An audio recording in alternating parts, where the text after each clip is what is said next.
नमस्कार, मी नेहा. आरआरसी नेटवर्कच्या लेटेस्ट बातमीपत्रात आपले स्वागत. अशा आहेत आजच्या हेडलाईन्स. हेडलाईन्स प्रायोजक आरआरसी ब्रॉडबँड, अकोल्यातील सर्वात स्वस्त आणि वेगवान कनेक्शन. भाविकांची गर्दी पाहता राजेश्वर मंदिरात दुसऱ्या प्रवेशद्वाराची सोय. श्रावण महिन्यात उत्तम सुविधा देण्याचा मंदिर व्यवस्थापनाचा संकल्प. अजितदादांच्या वाढदिवशी राष्ट्रवादीकडून जनसेवेचे आणि एकजुटीचे शक्ती प्रदर्शन. महानगर अध्यक्ष विजय देशमुख यांच्या नेतृत्वात राबविले विविध उपक्रम. खदान पोलिसांना जे सापडते ते इतर ठाणेदारांना का सापडत नाही? उच्चभ्रू वस्तीतील कुंटनखाना पाडला बंद. आरोपींवर गुन्हे दाखल. पातूर आणि बाळापूर तालुक्यात अतिवृष्टीने जनजीवन विस्कळीत. नाल्याजवळ काकांसमोर वाहून गेला पुतण्या. उबारखेड येथे शोककळा. शासनाच्या धोरणाला मुख्यमंत्र्यांच्या वाढदिवशीच लावला गेला चुना. पावसाळ्यात डांबरीकरणाची नौटंकी की जनतेच्या पैशांची खुलेआम लूट. आता सविस्तर बातम्या. अकोला शहराचे आराध्य दैवत असलेल्या श्री राजराजेश्वर मंदिरात सकाळपासूनच भाविकांची गर्दी वाढू लागली आहे. श्रावण महिनाभर ही गर्दी कायम राहील. शासनाने या मंदिराला ब वर्ग पर्यटन स्थळाचा दर्जा दिल्यामुळे मंदिर परिसरात भक्तांना उत्तम सुविधा मिळतील अशी अपेक्षा भाविकांनी व्यक्त केली आहे. श्रावण महिना म्हणजे शिवभक्तांसाठी एक पर्वणीच. भक्तांच्या सर्व मनोकामना पूर्ण करणारे भगवान भोलेनाथ यांचा श्रावण महिना हिंदी भाषकांसाठी नुकताच सुरू झाला आहे. तर अवघ्या काही दिवसातच म्हणजेच गुरुवारपासून मराठी भाषकांचा पवित्र श्रावण महिना सुरू होत आहे. या पार्श्वभूमीवर अकोला शहराचे आराध्य दैवत असलेल्या श्री राजराजेश्वर मंदिरात सकाळपासूनच भाविकांची गर्दी वाढू लागली आहे, जी श्रावणभर कायम राहील. विशेष म्हणजे शासनाने या मंदिराला ब वर्ग पर्यटन स्थळाचा दर्जा दिल्यामुळे मंदिर परिसरात विविध विकास कामांना वेग आला आहे, ज्यामुळे भक्तांना भविष्यात अधिक उत्तम सुविधा मिळतील. येणाऱ्या सणांमध्ये इथं व्यवस्था अशी पाहिजे की मागून पण जे ट्रॅफिक जाम असते त्यावर जास्त प्रशासन लक्ष द्यायला पाहिजे. आणि समोरून ते जे जैन चौकातून ते किल्ल्यापर्यंत ट्रॅफिक पूर्णपणे बंद करून फक्त भक्तांना यासाठी रस्ता पाहिजे पूर्ण येण्या जाण्यासाठी.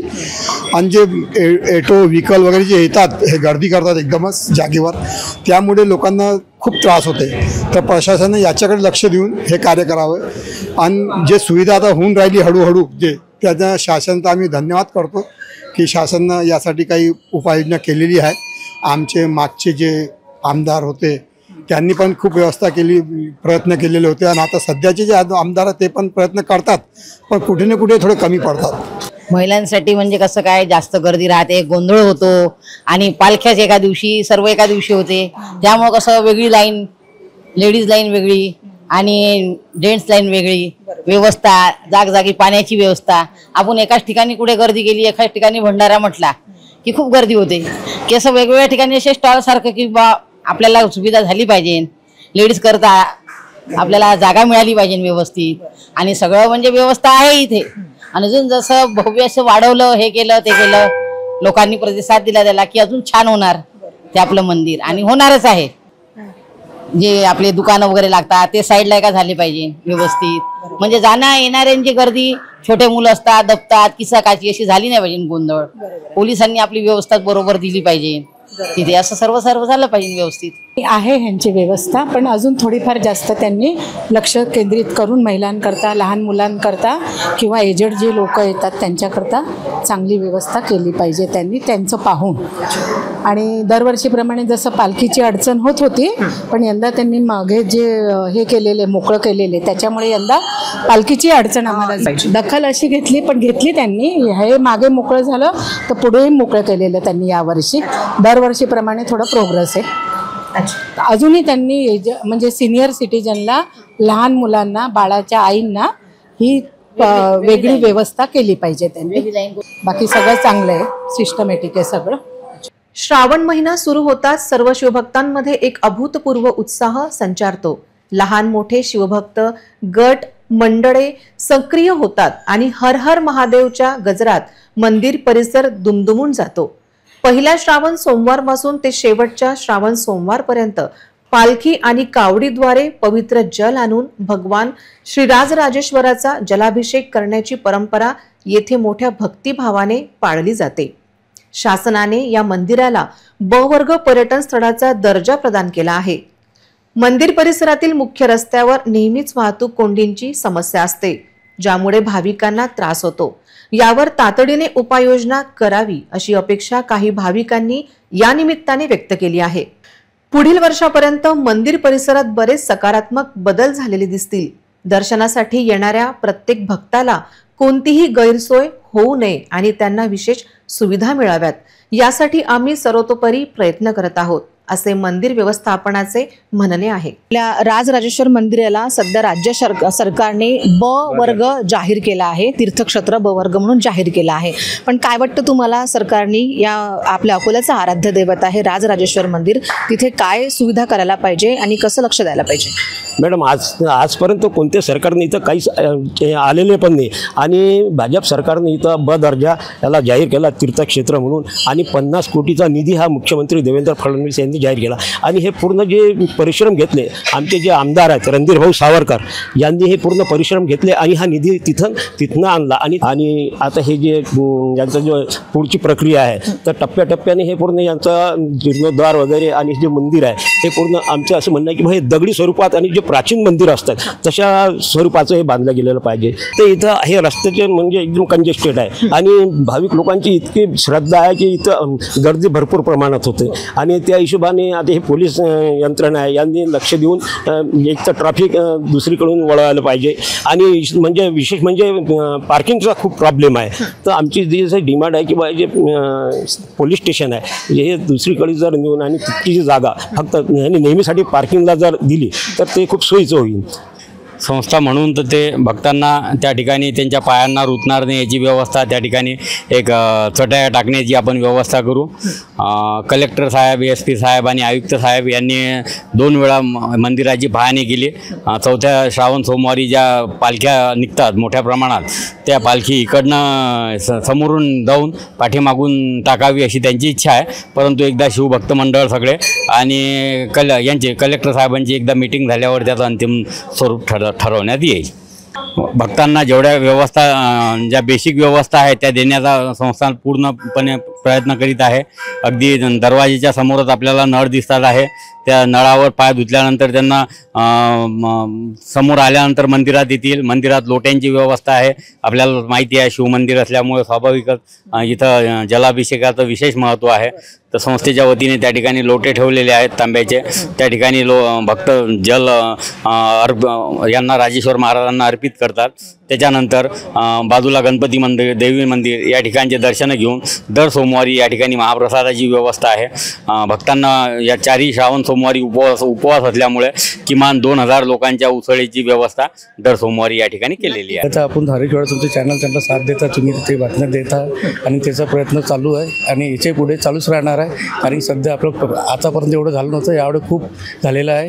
त्याच्यामुळे हा बी निर्णय पूर्णपणे करून चालू करणार आहे मागचा. दैवत श्री राजराजेश्वर मंदिर आणि राज्य शासनाने ब वर्ग तीर्थक्षेत्र म्हणून जाहीर केलेलं आहे. आत्तापर्यंत राजेश्वर मंदिराला एकच प्रवेशद्वार होतं, पण आता मात्र माझ्या पाठीमागे बघताय तुम्ही दुसरं पण प्रवेशद्वार तयार झालेलं आहे. फक्त इथे एवढंच आहे की प्रशासनाने इथे चुरी आहे, खूप मोठं इथे ओपन प्लेस आहे, पार्किंगची व्यवस्था नीट नाही आहे, जेणेकरून श्रावण मासमध्ये जेही ते भक्तजन येतील त्यांची थोडी गैरसोय होऊ नये म्हणून शासनाने इथे लक्ष देण्याची गरज आहे. माझ्या पाठीमागे तुम्ही बघताय थोडी चुरी टाकलेली आहे, जेणेकरून इथे येणाऱ्या प्रत्येक भाविकांना त्रास होऊ नये याची दखल प्रशासनाने घ्यावी. एवढीच एक मात्र सगळ्यांची भाविकांची इच्छा आहे. मी नेहा पाटील, कॅमेरा पर्सन पवन इंगडे सोबत RRC न्यूज अकोला.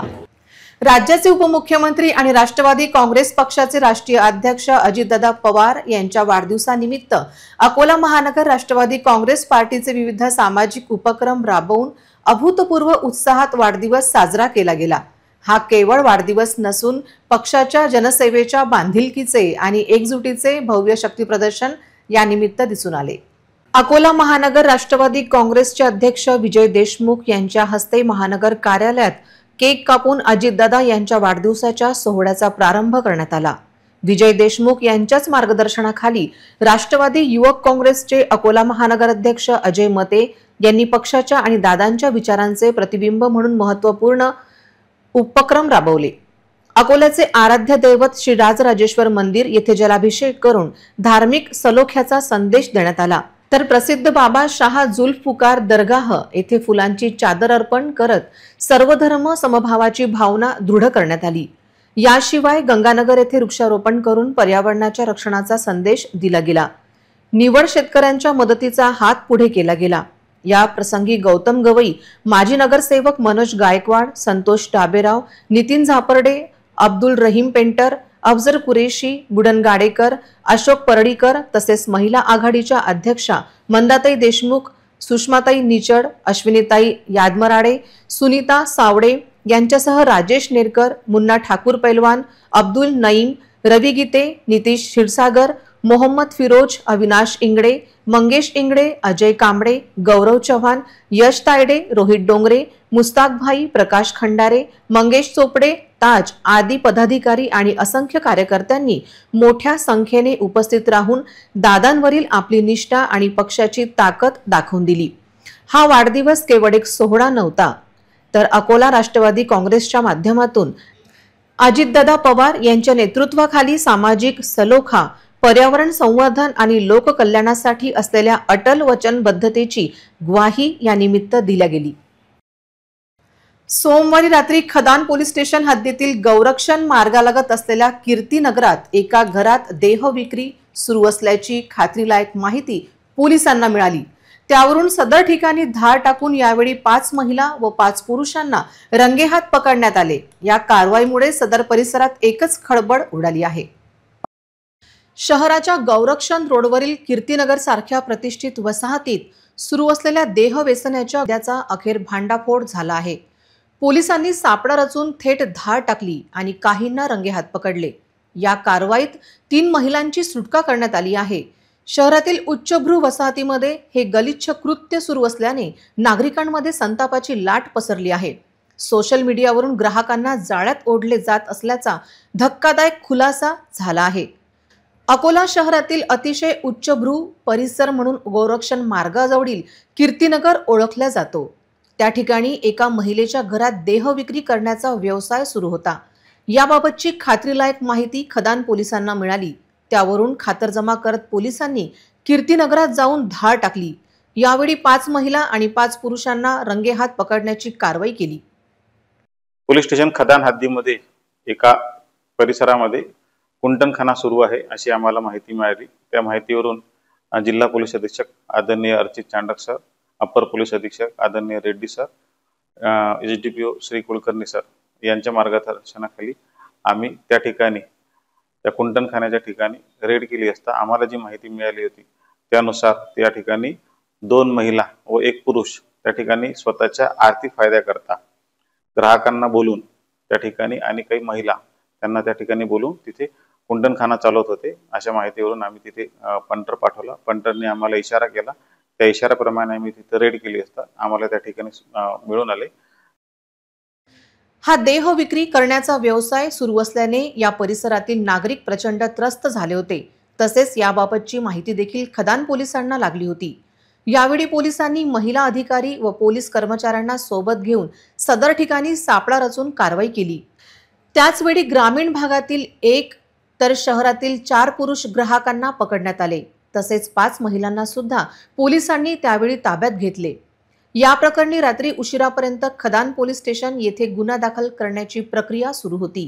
खदान पोलिसांनी यावेळी आरोपी जयेश नरेश अग्रवाल, राहणार कीर्तीनगर गौरक्षण रोड अकोला, अब्दुल मुजाहिद अब्दुल वाहेद, राहणार वाशिम बायपास अकोला, विशाल पुरुषोत्तम चांडक, राहणार जयहिंद चौक अकोला, निजाम चंदू चौधरी, राहणार जाम मोहल्ला मोहता मिल रोड अकोला व अजय देवेंद्र जामनिक डोंगरगाव यांच्यावर खदान पोलीस स्टेशन येथे कारवाई करण्यात आली।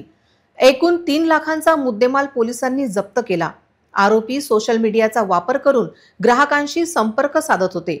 त्यासाठी इंस्टाग्राम, व्हॉट्सअप ॲप, फेसबुक सारख्या प्लॅटफॉर्मचा वापर करून देह व्यवसायाचा सविस्तर जाळं उभं केलं गेलं होतं। या रॅकेट मागे कुणाचा आशीर्वाद आहे? नागरिकातून बड्या मास्यांवर कारवाईची जोरदार मागणी होत आहे. त्या ठिकाणी 2 ज्या महिला आरोपी आहेत त्या मिळाला, एक पुरुष आरोपी आहे तो मिळाला, 3 पीडित महिला त्या ठिकाणी होत्या आणि इतर 4 पुरुष ग्राहक असे त्या ठिकाणी आम्हाला मिळून आले आहे. त्यांच्याकडून सर्व आक्षेपार्ह जे साहित्य त्या ठिकाणी पाहिजे ते सुद्धा आम्हाला सर्व मिळून आलं. इतर सर्व मोबाईल, आक्षेपार्ह साहित्य, वाहन व असा आम्ही जवळपास 2,86,000चा मुद्देमाल सुद्धा आम्ही त्या घटनास्थळावरून आम्ही जप्त केलेला आहे आणि आम्ही त्यांच्या विरुद्ध अनैतिक व्यापार प्रतिबंध कायदा याप्रमाणे गुन्हा दाखल करून पुढील कारवाई करीत आहे. एक मन हेलावून टाकणारी आणि काळजाला पीड पाडणारी ही बातमी आहे.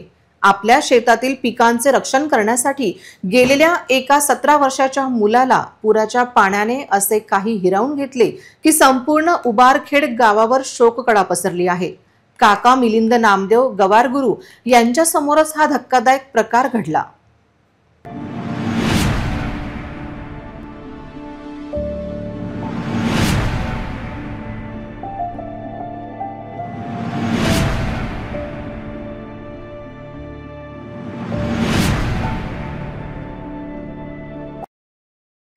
आपल्या शेतात आलेले पीक वन्यजीवांच्या तावडीतून वाचविण्यासाठी रात्रभर शेताची राखण करण्यासाठी गेलेला वैभव मनोज गवारगुरू या 17 वर्षीय शेतकरी पुत्राचा प्रवास हाच त्याचा शेवटचा प्रवास ठरला.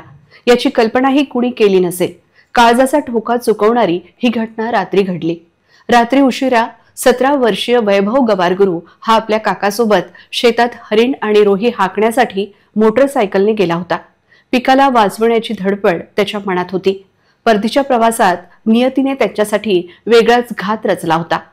पंचगव्हाण ते निंबोरा रस्त्यावर असलेल्या लेंडी नाल्याला जोरदार पूर आलेला होता. काळोख्या रात्री खळाळणाऱ्या पाण्याच्या आवाजात नाल्याचे पाणी पुलावरून वेगाने वाहत होते. पाण्याचा अंदाज घेणे त्यांना शक्य झाले नाही. नेमकी इथेच नियतीने क्रूर डाव साधला. पाण्याचा अंदाज न आल्याने वैभव आणि त्याचे काका ज्या दुचाकीवरून प्रवास करत होते ती क्षणात पुराच्या पाण्यात वाहून गेली. या दुर्घटनेत दुर्दैवाने वैभव गवारगुरू काळ बनून आलेल्या नाल्याच्या पुरात वाहून गेला, तर त्याचे काका मिलिंद गवारगुरू मात्र थोडक्यात बचावले. पुतण्याला पाण्यात ओढले जाताना पाहून त्यांनाही मोठा धक्का बसला. नाल्याच्या पुराच्या पाण्यातून रस्ता ओलांडण्याच्या प्रयत्नात असतानाच ही भीषण दुर्घटना घडली. रात्रीपासून बेपत्ता असलेल्या लाडक्या वैभवचा मृतदेह आज सकाळी नाल्याच्या पाण्यात आढळून आला. तेव्हा उबारखेड गावावर अक्षरशः दुःखाचा डोंगर कोसळला. गावातील प्रत्येक डोळ्यात अश्रू तरळले. एका 17 वर्षाच्या कोवळ्या आणि उमद्या तरुणाचा अशा प्रकारे अकाली मृत्यू झाल्याने सर्वत्र हळहळ व्यक्त होत आहे. वैभवच्या कुटुंबावर तर दुःखाचा आभाळ कोसळला आहे. दरम्यान लेंडी नाल्याला आलेल्या या पुरामुळे पंचगव्हाण ते निंबोरा हा रस्ता अनेक ठिकाणी खचला असून वाहतुकीसाठी धोकादायक बनला आहे. प्रशासनाने याकडे गांभीर्याने लक्ष देऊन तातडीने उपाययोजना कराव्यात, जेणेकरून भविष्यात अशा हृदयद्रावक घटना टाळता येतील, अशी मागणी संतप्त आणि दुःखी ग्रामस्थ करीत आहेत. जिल्ह्यात आज बाळापूर आणि पातूर तालुक्यात अतिवृष्टीची नोंद झाली आहे, तर इतर तालुक्यात मात्र तुरळक पाऊस पडला.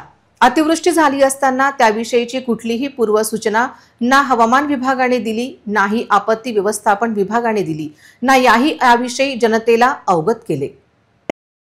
अकोला जिल्ह्यात सरासरी 15.3 मिलीमीटर पावसाची नोंद झाली आहे. मात्र काही तालुक्यांमध्ये आणि मंडळामध्ये अतिवृष्टी झाली आहे. बाळापूर तालुक्यातील बाळापूर मंडळात 177.3 मिलीमीटर पावसाची नोंद झाली, तर पारस मंडळात 82.0 मिलीमीटर पावसाची नोंद झाली. पातूर तालुक्यातील चांदणी मंडळात 75.5 मिलीमीटर पावसाची नोंद झाली, तर सस्ती मंडळात 75.5 मिलीमीटर पावसाची नोंद झाली आहे. तालुका निहाय पर्जन्यमान बाळापूर येथे 44 मिलीमीटर, पातूर येथे 40 मिलीमीटर, तर बार्शीटाकडी येथे 16 मिलीमीटर पावसाची नोंद झाली आहे.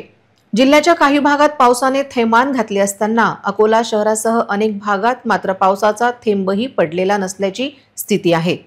प्रशासनाने पूरग्रस्त भागातील नुकसानीचा आढावा घेण्यास सुरुवात केली असून बाधित नागरिकांना तातडीने मदत देण्याचे आश्वासन दिले आहे.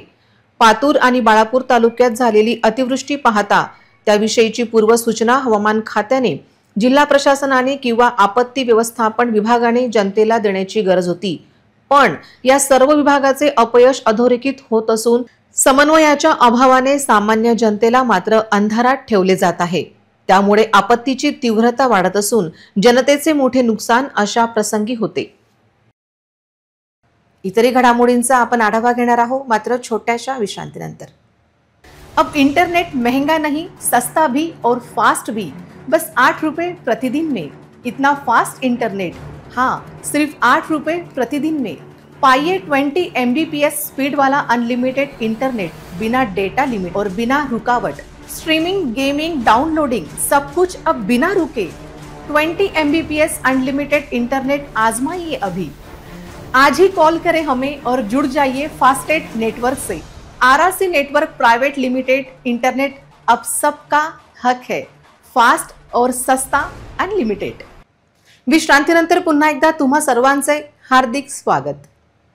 जिल्ह्याच्या बाळापूर तालुक्यातील पारस परिसरात सोमवारी रात्रीपासून सुरू असलेल्या ढगफुटी सदृश्य पावसाने हाहाकार माजवला आहे। रात्री 3 वाजल्यापासून ते आज सकाळी 7 वाजेपर्यंत तब्बल 4 तास सलग कोसळलेल्या मुसळधार पावसामुळे पारस गावाला अक्षरशः नदीचे स्वरूप प्राप्त झाले होते। या अनपेक्षित आणि तीव्र पावसाने परिसरातील जनजीवन पूर्णपणे विस्कळीत झाले असून नागरिकांचे मोठे नुकसान झाले आहे।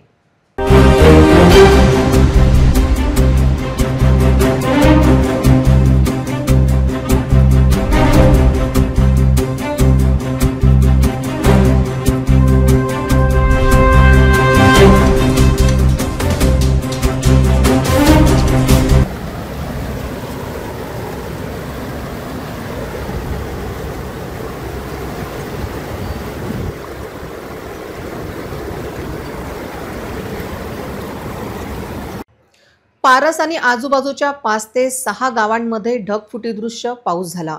यामुळे अनेक घरांमध्ये पाणी शिरले, शेतात पाणी साचले आणि नदी नाल्यांना पूर आला। पावसाच्या तीव्रतेमुळे अनेक ठिकाणी रस्ते पाण्याखाली गेले, वाहतूक ठप्प झाली, तर काही ठिकाणी घरांचे आणि शेतीचे मोठे नुकसान झाले। पारस गावातून वाहणाऱ्या पाण्याने रौद्र रूप धारण केले होते। अनेक घरांमध्ये पाणी घुसल्याने लोकांचे संसारोपयोगी साहित्य, धान्य आणि इतर किमती वस्तू पाण्यासोबत वाहून गेल्या। शेतीतही मोठ्या प्रमाणात नुकसान झाले असून उभी पिके पाण्याखाली गेली आहेत। शेतकऱ्यांच्या हातातोंडाशी आलेला घास या पावसाने हिरावून घेतला आहे। पहाटेच्या वेळी अचानक आलेल्या या पावसाने नागरिकांना सावरण्याची संधीही मिळाली नाही। जीव वाचवण्यासाठी अनेकांना सुरक्षित ठिकाणी धाव घ्यावी लागली। विशेष म्हणजे बाळापूर तालुक्याच्या काही भागात पावसाने हाहाकार माजवला असताना अकोला शहरासह जिल्ह्याच्या अनेक भागात मात्र पावसाचा एकही थेंबही पडलेला नाही।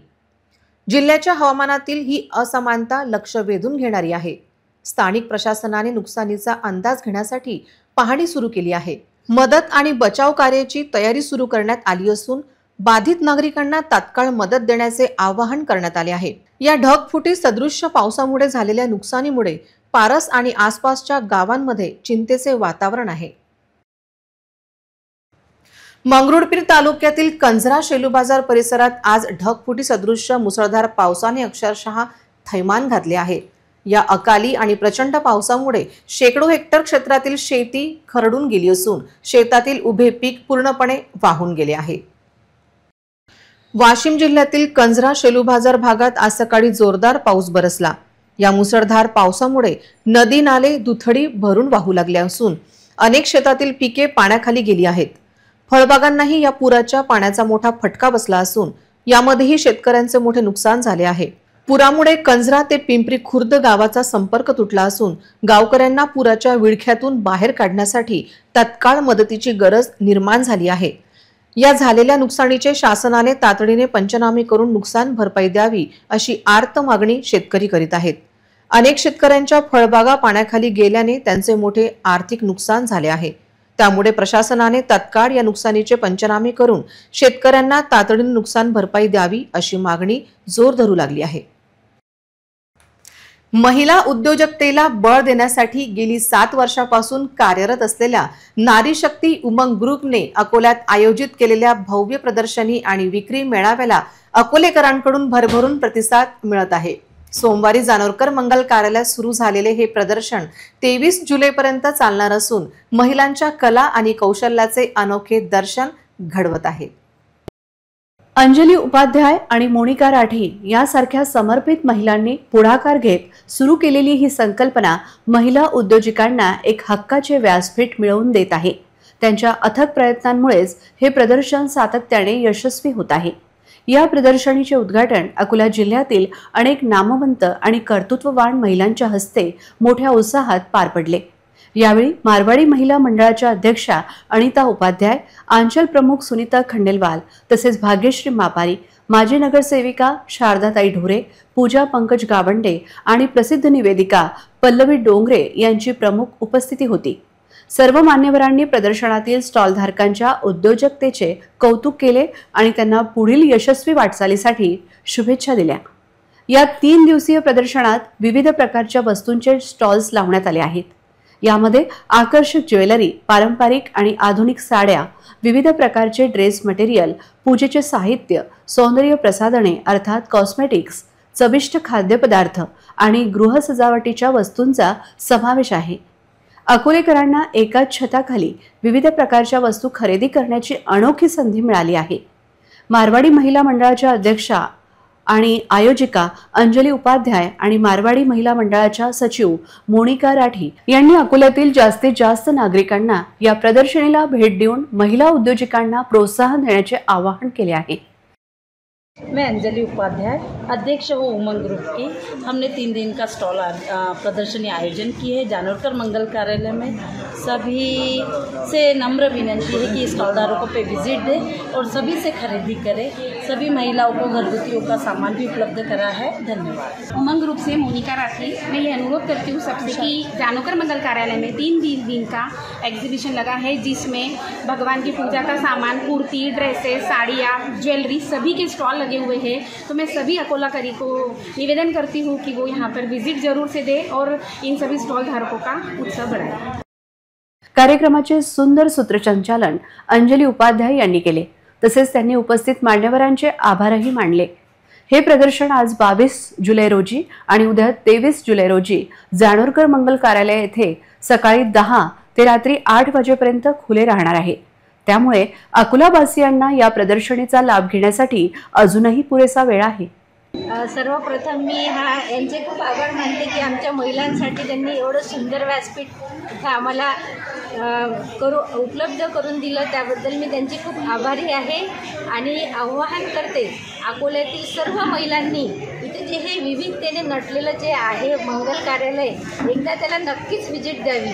आणि आज आमचं हे मोदी केअरसाठी जे स्टॉल लावलेलं आहे त्याचा पण इथे येऊन जे पण काय माहिती हवी असेल, काही गैरसमज असतील स्कीमबद्दल, तर नक्कीच त्यांनी इथे यावं आणि आपले कुशंका दूर कराव्या.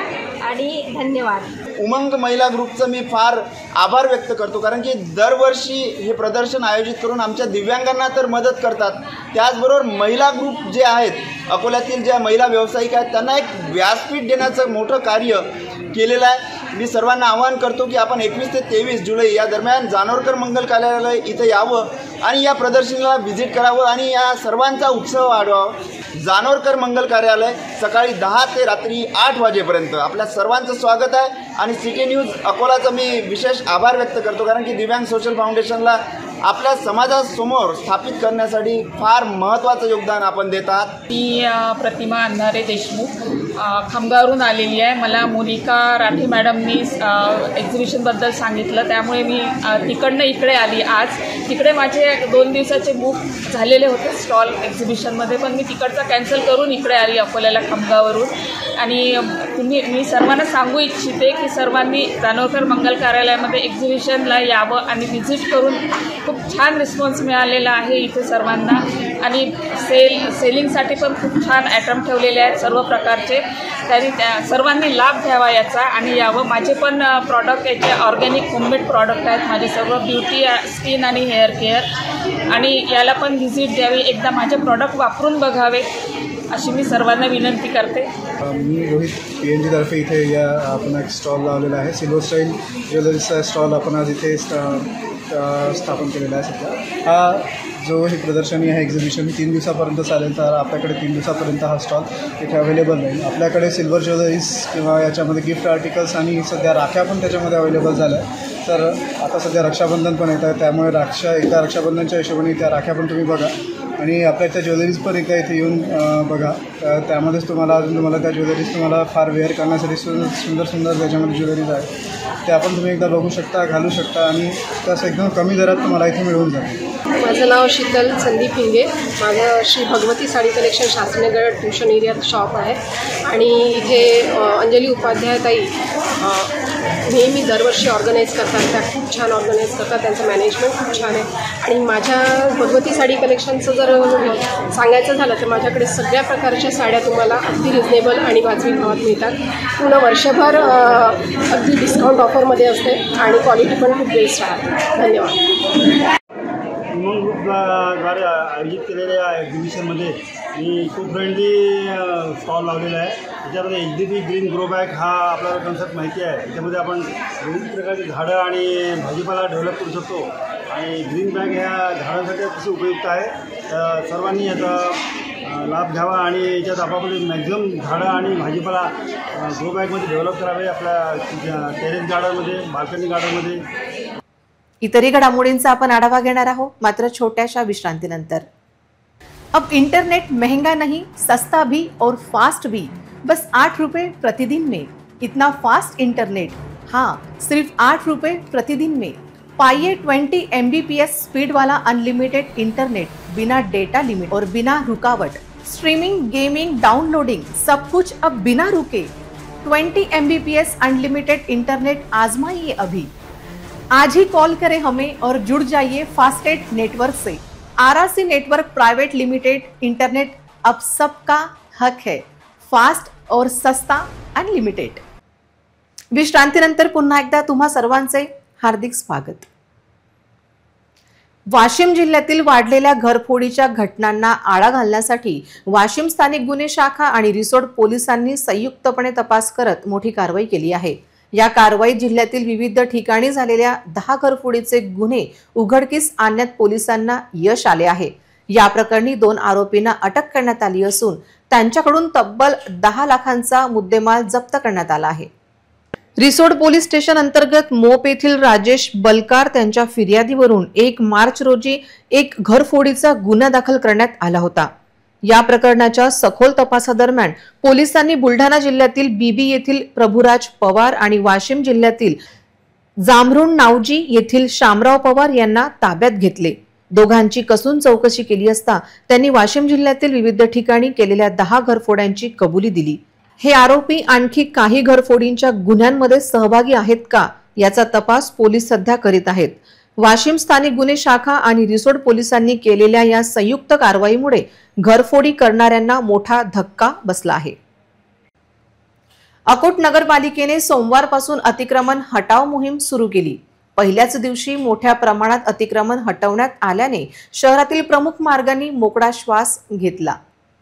नगरपालिकेतर्फे छत्रपती शिवाजी महाराज चौक, बसस्थानक ते जिजामाता चौकापर्यंतचे अतिक्रमण हटवण्यात येणार असल्याची सूचना अतिक्रमण धारकांना यापूर्वीच देण्यात आली होती. त्यानुसार काही दुकानदारांनी स्वतःहून आपले अतिक्रमण काढून सहकार्य केले, तर अनेकांचे अतिक्रमण पालिकेने सोमवारी राबवलेल्या मोहिमेत जेसीबीच्या सहाय्याने काढून घेतले. या कारवाईमुळे आता हा मार्ग मोकळा झाला असून वाहतूकही सुरळीत झाली आहे.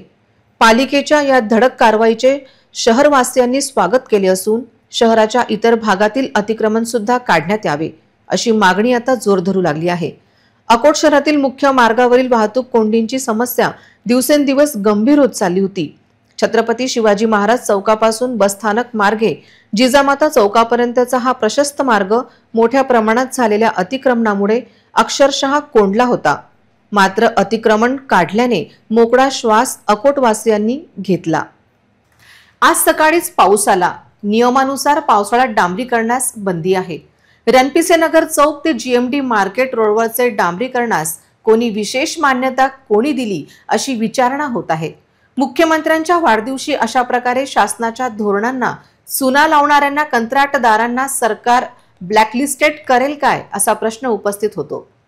शहरात पावसाळ्याच्या दिवसातच रणपिसे नगर चौक ते जीएमडी मार्केट रस्त्यावर सुरू करण्यात आलेल्या डांबरीकरणाच्या कामावरून नागरिकांमध्ये तीव्र संताप व्यक्त होत आहे। पावसाळ्यात डांबरीकरण नको हे शासनाचे स्पष्ट धोरण असतानाही हे काम नेमके कोणाच्या आदेशाने सुरू झाले असा प्रश्न जनतेला पडला आहे। महानगरपालिकेच्या निवडणुका तोंडावर आल्या आहेत का अशी चर्चाही यामुळे सुरू झाली आहे। आज सकाळी चांगला पाऊस झाला। पावसाळ्यातील 4 महिने डांबरीकरणास बंदी असताना अशा प्रकारे शासनाच्या नियमांना हरताळ फासण्यासारखे आहे असे मत नागरिक व्यक्त करत आहेत। विशेष म्हणजे मुख्यमंत्र्यांच्या वाढदिवसाच्या दिवशीच अशा प्रकारे धोरणांना बगल देऊन काम सुरू झाल्याने अनेकांच्या भुवया उंचावल्या आहेत। पावसाळ्यात केलेले डांबरीकरण किती काळ टिकेल याची कोणतीही शाश्वती नसते। अशा कामांवर केलेला खर्च हा जनतेच्या पैशांची उधळपट्टी ठरतो अशी भीती व्यक्त केली जात आहे। केवळ बिल काढण्यासाठी आणि त्यातून टक्केवारी मिळण्यासाठीच ही घाई सुरू आहे का असा थेट सवाल नागरिक प्रशासनाला विचारत आहेत। पावसाळा संपल्यानंतर हा रस्ता पुन्हा खराब होणार असल्याची शक्यता वर्तवली जात आहे। त्यामुळे महापालिका प्रशासनाने या कामाची तत्काळ चौकशी करून संबंधित दोषींवर कारवाई करावी अशी मागणी जोर धरू लागली आहे। पुन्हा एक नजर टाकूया आजच्या प्रमुख घडामोडींवर। हेडलाइन्स प्रायोजक RRC ब्रॉडबँड, अकोल्यातील सर्वात स्वस्त आणि वेगवान कनेक्शन। भाविकांची गर्दी पाहता राजेश्वर मंदिरात दुसऱ्या प्रवेशद्वाराची सोय। श्रावण महिन्यात उत्तम सुविधा देण्याचा मंदिर व्यवस्थापनाचा संकल्प। अजितदादांच्या वाढदिवशी राष्ट्रवादीकडून जनसेवेचे आणि एकजुटीचे शक्ती प्रदर्शन। महानगर अध्यक्ष विजय देशमुख यांच्या नेतृत्वात राबविले विविध उपक्रम। खदान पोलिसांना जे सापडते ते इतर ठाणेदारांना का सापडत नाही? उच्चभ्रू वस्तीतील कुंटणखाना पाडला बंद, आरोपींवर गुन्हे दाखल। पातूर आणि बाळापूर तालुक्यात अतिवृष्टीने जनजीवन विस्कळीत, नाल्याजवळ काकांसमोर वाहून गेला पुतण्या, उबारखेड येथे शोककळा। शासनाच्या धोरणाला मुख्यमंत्र्यांच्या वाढदिवशीच लावला गेला चुना। पावसाळ्यात डांबरीकरणाची नौटंकी की जनतेच्या पैशांची खुलेआम लूट। बातम्यांसाठी तुम्ही पाहत रहा RRC news. 2,32,000 दर्शकांनी RRC digital Akola हे YouTube चॅनल सबस्क्राइब केले आहे, तेव्हा तुम्ही कसली वाट पाहत आहात? तुम्ही पण सबस्क्राइब करा आणि बेल आयकॉन क्लिक करत RRCच्या बातम्या निरंतर पहा। तुमच्या मोबाईलवर नोटिफिकेशन मिळवण्यासाठी सबस्क्राइब करा RRCचे हे YouTube चॅनल, लाईक आणि फॉरवर्ड करा RRC डिजिटल अकोलाचे हे न्यूज बुलेटिन। पुन्हा भेटूया लेटेस्ट बातम्यांसह नवीन बातमीपत्रात। तोवर नमस्कार।